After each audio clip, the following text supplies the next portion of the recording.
Salut les gars, aujourd'hui on est avec Christopher qui habite ici en Hongrie depuis maintenant 9 ans. On va discuter un petit peu avec lui pour comprendre un petit peu son point de vue sur la Hongrie, sur Budapest en particulier. Et puis voilà, on va échanger tranquillement pour voir un petit peu si c'est quelque chose qu'il recommanderait. Si oui, pourquoi, sinon pourquoi. Salut Christopher, Bonjour Pierre. si tu peux te présenter rapidement un petit peu ce que tu fais ici. Alors, Christopher, j'ai 41 ans, je vis en Hongrie depuis 9 ans maintenant. Je travaille dans une clinique dentaire, donc dans le tourisme dentaire. Voilà, j'oriente les patients français qui chercheraient à faire des soins dentaires. Et tu es arrivé en Hongrie parce que tu as eu cette opportunité-là ou tu étais déjà en Hongrie et tu as eu cette opportunité? Non, je suis arrivé en Hongrie, j'ai cherché du boulot et j'ai eu cette opportunité pour justement travailler dans le médical, alors que c'était pas du tout mon domaine de base. Et voilà. D'accord, donc tu es d'abord arrivé en Hongrie pour des raisons qu'on parlera potentiellement après, Ouais. mais tu es d'abord arrivé en Hongrie, puis tu as trouvé cet emploi-là qui t'a fait rester. Voilà. Okay. J'ai cherché du travail avant de venir, mais c'était très difficile de pas pouvoir justement être sur place et de faire les démarches nécessaires. Mm-hmm. Donc j'ai décidé de me donner un petit peu de temps. Concrètement, je me suis donné un mois. Okay. Voilà. Je me suis dit, j'essaye pendant un mois. Si ça va pas, je rentre en France. Et puis voilà. Premier entretien, ça s'est directement bien passé. Trop bien. J'ai fait ma période d'essai et ça, c'était parti. Trop bien, cool. Pourquoi ça a été quoi les premières raisons qui t'ont poussé à choisir la Hongrie? Parce qu'à 9 ans, c'était encore différent que maintenant en plus, donc. Oui, c'était encore une autre époque, mais déjà à la base, moi, j'ai des origines par ma mère, donc c'est pas un hasard la Hongrie. Par contre, je suis né en France, j'ai grandi en France, donc plus de 30 ans, et donc j'avais par ma mère cette nationalité parce que je l'avais pas encore, mais voilà, je venais souvent en Hongrie à partir de 18 ans pour les vacances, donc je connaissais cette destination. Et pour X raisons, pour pas mal de raisons, au final, voilà, j'ai décidé de venir à Budapest. C'était quoi ces raisons? Ah, tu sais, déjà par rapport, je me sentais pas bien en France pour beaucoup de raisons. C'était d'une part, je me souviens à l'époque, c'était pendant la période des attentats, par exemple. Il y avait cette tension aussi. Il y avait C'était l'époque Bataclan. Ouais, Bataclan, Charlie Hebdo. Voilà, tout ça. La politique aussi commençait à me fatiguer. Les gens me fatiguaient beaucoup. Pour des raisons personnelles, j'étais avec une personne, donc j'ai 3 enfants. Et cette relation s'est arrêtée. Et comme j'avais toujours eu cette envie de venir en Hongrie, de connaître cette vie, parce que je me suis toujours imaginé comment était ma vie si je serais resté ici en Hongrie. Et j'ai toujours voulu essayer, mais bon, voilà, les choses de la vie ont fait que c'était pas vraiment possible puisque j'avais une relation, j'avais 1, 2, 3 enfants, donc pour moi c'était un rêve, un fantasme on va dire. Et puis au moment où il y a eu la séparation, voilà, je me suis posé beaucoup de questions. Donc ça a duré 1 an avant de sauter le pas.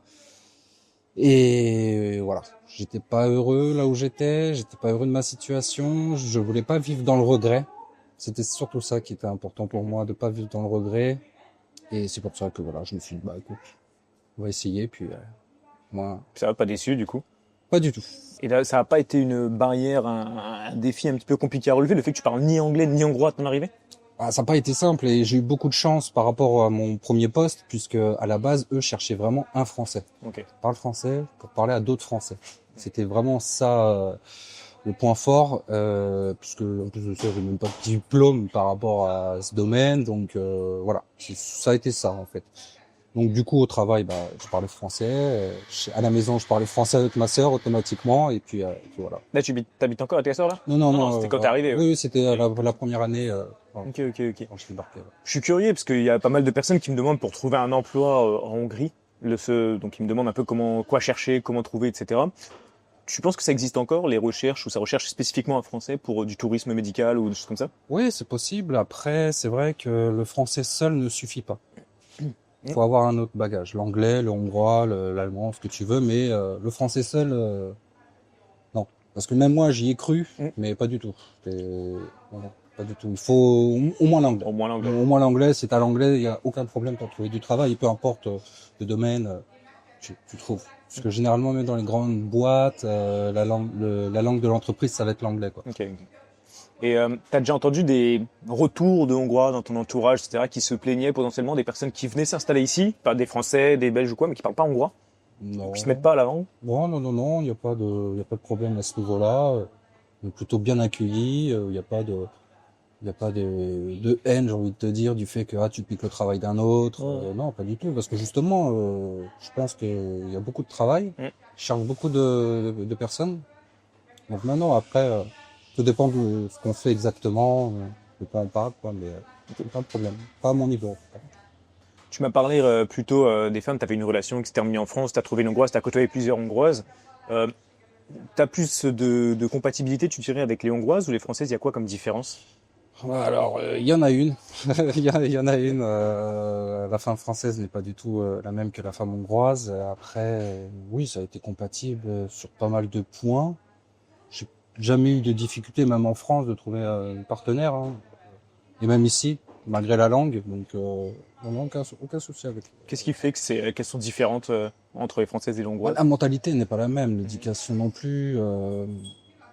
Ça pourrait être une vidéo qui pourrait durer des heures si on parle de ça, mais C'est un gros sujet. c'est un gros Les sujet, femmes, les femmes hongroises, oui, ouais. en effet. Mais après, j'ai eu beaucoup d'expériences, beaucoup de femmes différentes, donc elles sont différentes par rapport à la mentalité. Moi, je pense qu'une femme hongroise est capable de te donner beaucoup dès le départ, que ce soit en amour, pas mal de domaines à ce niveau-là. Alors que la française, elle va être un peu plus réservée au départ, mais avec le temps, ça va venir. Alors qu'ici, la femme hongroise, je pense, est capable de donner beaucoup dès le départ. Ok. Mais voilà, ça peut être formidable, mais ça peut être aussi catastrophique. C'est-à-dire, t'as une anecdote, un truc? Elles sont cruelles, hein. Parfois, elles peuvent être cruelles, elles peuvent te donner beaucoup d'amour. J'ai déjà reçu de mon ex, par exemple. Beaucoup d'amour dès le départ, mais oui, la séparation a été une catastrophe, quoi. J'ai jamais connu ça avant, quoi. Je veux dire. Mais non, après, je veux dire, les femmes hongroises sont abordables. Alors, déjà, elles sont magnifiques, c'est pas une légende. Hein, soyons clairs. C'est vrai qu'il n'y a pas un jour où je vois pas une belle femme dans la rue. C'est affolant. Je pense qu'avant tout, la femme hongroise recherche la sécurité dans le couple, dans la relation. Soit sécurité émotionnelle, sécurité peut-être même financière. Mais non, c'est incroyable. Dans un autre registre, on va parler un petit peu du coût de la vie, le budget pour vivre ici. Toi, t'habites dans Budapest? Ouais. Ouais. Là, tu saurais me donner un petit peu une fourchette de combien ça coûte la vie pour une personne seule ici? Ou toi Alors c'est une très bonne question parce que pour être franc avec toi, Pierre, j'ai regardé quelques vidéos, je les ai pas toutes vues, et c'est vrai que tu sors des chiffres qui me paraissent assez élevés. Mais après, encore une fois, tout dépend de... Trop cher, tu veux dire? Oui, alors tu as dit, je fais référence à la vidéo du travail, Ok. où tu disais, faut pas travailler en dessous de 1500 euros net. Ouais, 1500 net, ouais. Alors, pour trouver un salaire à 1500 net ici, c'est pas évident. Après, si tu es auto-entrepreneur, tu as ton business, oui, j'ai envie de te dire même, travaille pas en dessous de 3000 balles. Ouais. Mais 1500 euros, oui, t'es large. Franchement, t'es large.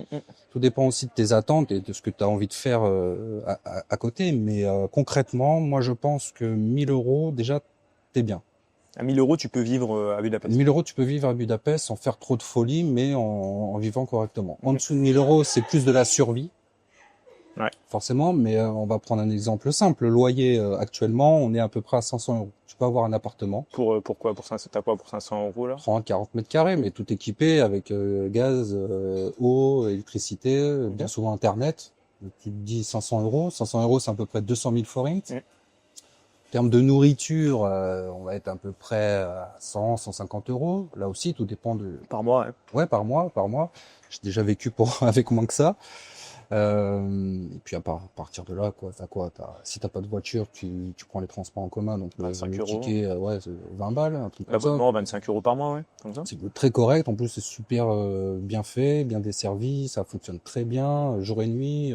C'est vrai que moi, je donne une fourchette à 1500, c'est pour ne pas avoir à garder son compte. Dans Oui. l'idée, Alors forcément, à 1500, ça nous fait quoi? 600 000 forints, donc oui, t'es large. un peu plus, ouais, même 650 000, 700 000 forints à taux actuel, ouais. Et du coup, on est large. Moi, je pense que en dessous de 1200, un peu chaud quand même. Oui. Qu'il y a une dépense. Après, encore une fois, tout dépend aussi. Oui, ça va pas être simple tous les jours. Comme t'avais fait allusion à ta machine à laver qui tombe en panne, oui, ça va être difficile d'en acheter une de suite, mais voilà, tu te débrouilles, tu peux en acheter une d'occasion, voilà, tout est possible. Il faut pas venir ici en Hongrie pour survivre. Ouais, c'est Ça n'a ça. aucun sens. Mais oui, 1000 euros, au-dessus de 1000 euros, t'es bien. 1500, 2000 euros, t'es super. Tu le dépenses sans compter. Tu sors tous les soirs si t'as envie. Pas de souci. Mais pour te donner un autre exemple un peu plus concret qui est assez assez drôle, c'est que en France, je touchais à peu près 2000 euros et j'y arrivais pas. Mhm. Je pouvais pas me loger seul. T'habitais où? À Paris, Ok. dans la région parisienne. Ok. Je suis né dans le 93, j'ai grandi dans le 91 et puis à l'époque j'étais chauffeur-livreur donc la Pas mal de banlieue parisienne était mon terrain de jeu et non c'est très difficile en France, je veux dire déjà ne serait-ce que pour avoir un appartement.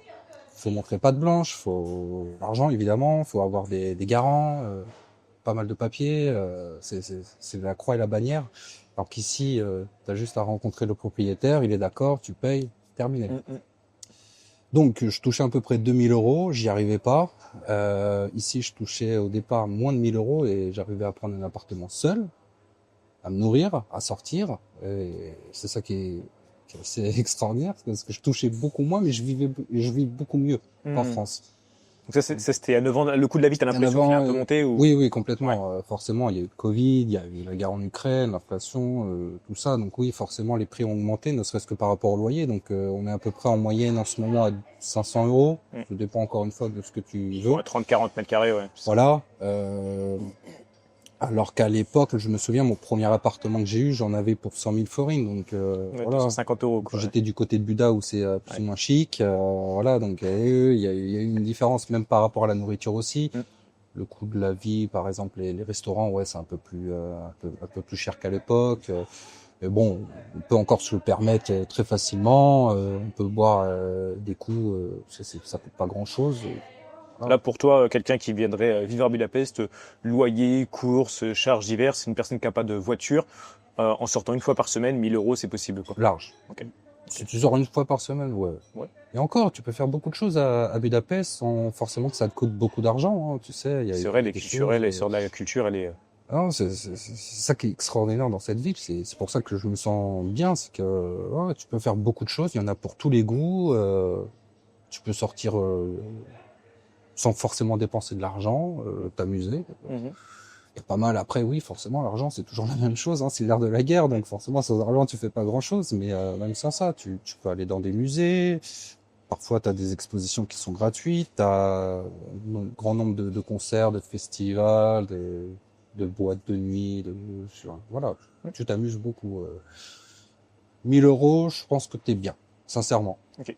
Tu peux, comme ça, pour un Français qui écouterait la vidéo, et il se dirait 1000 euros, c'est limite. Que non, ici à Budapest, c'est quand même Ça dépend de ton style de vie, quoi, et tout, mais pour Ça quelqu'un dépend. qui est plutôt modeste dans son train de vie, tu dirais que 1000 euros, c'est envisageable, quoi. Ouais. Si tu cherches pas à faire des folies ou autre, après tout, bien sûr, plus ce sera toujours mieux, évidemment. Tu fais bien plus de choses, et puis. Moi, j'aime bien conseiller quand j'ai des mecs au téléphone qui souhaitent venir 1500 net. Au moins, je suis sûr qu'ils vont pas se faire douiller. Oui, 1500 mètres, je suis d'accord avec toi. C'est vrai que 1500, ils sont royales, donc ils sont bien. T'es large. T'as pas besoin de compter, de regarder ton compte toutes les 5 minutes. Je préfère accompagner des personnes qui, au moins, je suis sûr, ils vont pas être dans le stress. Évidemment, j'en connais 2-3 des potes à moi qui sont venus, ils gagnaient 1000 euros par mois, ils s'en sont sortis. Mais moi, j'avoue que mentalement, j'aurais pas été serein avec 1000 euros quand même. Je te parle, moi, d'une époque, il y a 9 ans, oui, le coût de la vie était moins élevé, donc 1000 euros, t'en faisais des choses. Ouais, et quand j'ai débarqué la première fois, alors à 18 ans, c'est pareil, le coût de la vie, c'était à 22 ans, donc 23 ans. Je venais passer une semaine ou deux avec 100 euros, c'était bon, quoi. Il y a 20 ans, il y avait mon frère qui venait en Hongrie, à Budapest, un de mes frères, et pareil, il me disait la nuit d'hôtel c'était 5 euros, les verres c'était 40 centimes. J'ai pas connu, mais j'aurais bien aimé, quoi. Ouais, imagine pendant dans les années 90 aussi, juste après la chute du mur, ça devait être quelque chose. Là, c'était l'Eldorado, moi je pensais à ce moment-là, vraiment il y avait des choses à faire. C'est encore possible, alors je pense que tu vas me poser la question un peu plus tard. Ouais, bah ça amène naturellement, donc on va. Voilà, donc oui, il y a dans les années 90, juste après la chute du mur, forcément il y avait énormément d'opportunités puisque tu pouvais acheter un appartement pour que dalle. Que dalle, quoi, pour une bouchée de pain. Genre d'aujourd'hui, j'imagine qu'investir dans l'immobilier, par exemple, c'est un peu plus compliqué, non, mais un peu plus cher automatiquement. Mais je pense qu'il y a encore des choses à faire. Je pense qu'il y a encore vraiment des choses à faire. Il y a des opportunités. Tout dépend encore avec quelle idée tu débarques. Et si t'as des idées, t'as de l'argent, tu veux investir, tu veux monter ton business, oui, je pense que c'est encore tout à fait possible. Ok. Du coup, est-ce que toi, tu te vois encore au long terme en Hongrie? Ou alors est-ce que tu envisages potentiellement de partir vers une autre destination? Non, moi, je souhaite rester en Hongrie. Je souhaite finir ma vie ici. J'ai aucune raison de partir. Des fois, j'y pense. Des fois, j'y pense. Enfin, la seule possibilité qui me ferait rentrer en France, par exemple, c'est si vraiment ici ça devenait catastrophique pour moi. Par exemple, si j'ai plus de travail, plus d'entrée d'argent, j'ai pas de solution, oui. Mm. Quitte à devenir clochard, autant que je sois en France qu'ici forcément. Parce qu'ici, c'est vrai que la misère, c'est comme partout, hein, bien sûr, mais moi, je trouve que la misère ici, elle tape fort. Il y a des avantages par rapport à la France, parce qu'en France, c'est vrai qu'il y a beaucoup d'aides, il y a pas mal de choses, alors qu'ici, c'est un peu plus délicat. À partir du moment où ici, tu as un travail, tu gagnes ta vie, il n'y a aucun souci. Mais pour rien au monde, je souhaite rentrer en France. Tu sais, je fais souvent des allers-retours pour les vacances, rencontrer mes enfants, les amis, ma famille, mais dès que j'arrive en France, cette tension qui revient, au bout d'une heure, je veux rentrer, quoi. Ouais. C'est fou. La dernière fois que j'y suis allé, je devais y aller 5 jours pour travailler. Je suis parti au bout de 3 jours parce que j'en pouvais plus. Mais après, quand je te disais, ouais, est-ce que tu penses partir de Hongrie, c'est pas forcément pour la France. Est-ce que tu envisages quelque chose? Parce que je pense surtout au climat politique en ce moment qui est assez tendu ici. Je sais pas si tu le suis un peu. Qui est assez tendu et du coup, il y a un peu un flou sur ce qui va se passer après. Est-ce que tu penses que si ça change, tu envisages de partir pour un autre pays potentiellement? Comment tu vois l'avenir un peu de la Hongrie? Je pourrais pas te dire comment je vois la Hongrie, je ne sais pas. Je veux même pas me projeter à savoir ce qui va se passer. Est-ce que ça va être pire que maintenant? Je ne sais pas. Ça aussi, c'est un sujet. Moi, j'ai rien contre la politique actuelle par rapport à Orban. Mm. Je sais qu'en France, on dit que c'est un dictateur, machin. C'est un magouilleur. Oui, bah, comme tous les politiciens, j'ai envie de te dire. Moi, quand je regarde les autres, je sais pas s'ils sont mieux que Orban au final. Ils promènent beaucoup de choses et c'est toujours la même chose au final. Hein. De toute façon, on dit, et puis une fois que c'est au pouvoir, il y a plus rien. Donc, et puis c'est toujours les mêmes qui payent. Hein. C'est la populace. Donc, non, à moins qu'il y a même pas, j'allais dire, à moins qu'il y ait une guerre, un truc, une catastrophe, mais même sans ça, je pense que je resterai en Hongrie. J'ai aucune raison de retourner en France ou d'aller dans un autre pays, quoi. Je veux dire, ici, je me sens bien. C'est un bon pays. Les Hongrois n'ont rien à envier aux autres pays. Je sais que beaucoup d'Hongrois souhaitent partir, hein. Généralement, bien souvent, ils veulent aller ailleurs, mais parce que c'est pas mieux ailleurs au final. Comment tu décrirais l'ambiance générale de ta vie ici? Impeccable, je veux dire, on se sent bien, on se sent en sécurité, mais vraiment. Mm. J'ai jamais eu de problème, peu importe l'heure de la journée ou de la nuit, vraiment il y a aucun souci. C'est vrai que surtout au départ j'étais dans ma bulle puisqu'il y avait, je parlais pas la langue, donc forcément moi j'étais dans ma bulle. C'était vraiment, je savais plus trop ce qui se passait en France, ça m'impactait plus. J'arrivais ici, pareil, je savais pas ce qui se passait autour de moi, donc vraiment je me sentais très bien. Mais même au jour d'aujourd'hui, hein, franchement, non, on se sent bien. On se sent bien. Je me sens beaucoup mieux qu'en France. Ça peut être étrange de dire ça, mais vraiment, en France, ça devenait terrible, terrible. Même quand je rentre en France, je veux dire, je le sens de suite, les gens, le système. Non. Ok. Ah bah écoute, je pense qu'on peut se finir là-dessus en disant, en te demandant si pour toi, la Hongrie a encore des opportunités pour des Français ou des francophones en tout cas qui souhaiteraient venir s'installer et à qui tu recommanderais potentiellement ce territoire? À qui tu recommanderais pas?